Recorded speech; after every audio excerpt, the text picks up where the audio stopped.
அடுத்தவங்கள மாத்த நினைக்கிறத விட, நம்மள நாமளே மாத்திக்கிட்டா, நம்மளோட வாழ்க்கை மேம்படுறதுக்கு இது ஒரு பெரிய வழியா அமையும். அந்த வகையில இன்னைக்கு எடுத்திருக்கிற கதை, "உலகை அல்ல உங்களை மாற்றிக்கொள்ளுங்கள்." இந்த மாதிரியான கதைகளுக்கு இந்த சேனலை சப்ஸ்கிரைப் பண்ணுங்க. வாங்க கதைக்குள்ள போகலாம். நீண்ட காலத்துக்கு முன்ன ஒரு மன்னன் ஒரு அழகான நாட்டை ஆட்சி செஞ்சு வந்தான். அந்த மன்னனோட கீழ மக்கள் மிகவும் மகிழ்ச்சியா வாழ்ந்து வந்தாங்க. அந்த ராஜ்யத்தோட மக்கள் மிகுந்த செல்வத்தோடையும் துரதிர்ஷ்டம் இல்லாமலும் ரொம்பவும் செழிப்பா வாழ்ந்து வந்தாங்க. ஒரு முறை வரலாற்று முக்கியத்துவம் ரொம்ப அதிகமுள்ள இடங்களுக்கும் யாத்ரீக ஸ்தலங்களுக்கும் நெடும் பயணம் மேற்கொள்ள ராஜா முடிவு செஞ்சாரு. தன்னோட நாட்டு மக்கள் எல்லாரோடையும் பேசுறதுக்காக நடந்தே செல்ல முடிவு செஞ்சாரு. நாட்டை விட்டுட்டு ரொம்ப தூரம் இருக்கிற மக்கள் எல்லாரும் தங்களோட மன்னன் கிட்ட பேச வாய்ப்பு கிடைச்சதால ரொம்பவும் மகிழ்ச்சி அடைஞ்சாங்க. தங்களோட அரசன் ரொம்ப கருணை உள்ளம் படைச்சவன் அப்படின்னு பெருமைப்பட்டுக்கிட்டாங்க. பல வாரம் பயணத்துக்கு அப்புறமா மன்னர் தன்னோட அரண்மனைக்கு திரும்பினாரு.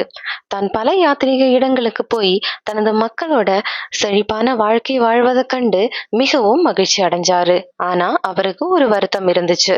ரொம்ப தூரம் நடந்தே பயணம் மேற்கொண்டதால அவருக்கு தாங்க முடியாத கால்வலி இருந்துச்சு. சாலைகள் எல்லாம் கல் நிறைஞ்சு வசதி இல்லாம இருக்கிறத தன்னோட அமைச்சர்களிடம் சொன்னாரு. அந்த சாலைகள்ல மக்கள் நடந்து போகும்போது மக்கள் ரொம்பவும் கஷ்டப்படுவாங்க. அவங்கள நினைச்சுதான் கவலையா இருக்கு அப்படின்னு சொன்னாரு. இதுக்கு ஏதாவது செய்யணும் அப்படின்னு முடிவு செஞ்ச மன்னர் சாலை முழுவதையும் தோல் கொண்டு மூடும்படி ஆணையிட்டாரு.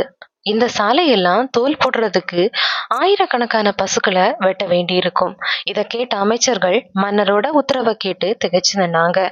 இதுக்கு ரொம்ப அதிக செலவும் ஆகும். கடைசியா ஞானி ஒருவர்கிட்ட வேற ஏதாவது யோசனை இருக்கா அப்படின்னு மன்னர் கேட்டாரு.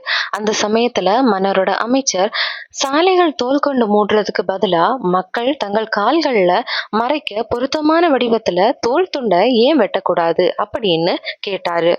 அவரோட யோசனையை கேட்டு வியப்படைஞ்ச மன்னர் அமைச்சரோட புத்திசாலித்தனத்தை பாராட்டி தனக்கும் தன்னோட நாட்டு மக்கள் எல்லாருக்கும் ஒரு ஜோடி தோல் காலணி வரவழைச்சு தன் நாட்டு மக்கள் எல்லாரையும் காலணி அணியும்படி கேட்டுக்கொண்டாரு. இந்த கதையில இடம்பெற்றிருக்கிற சாலை மாதிரி தான் இந்த உலகமும்.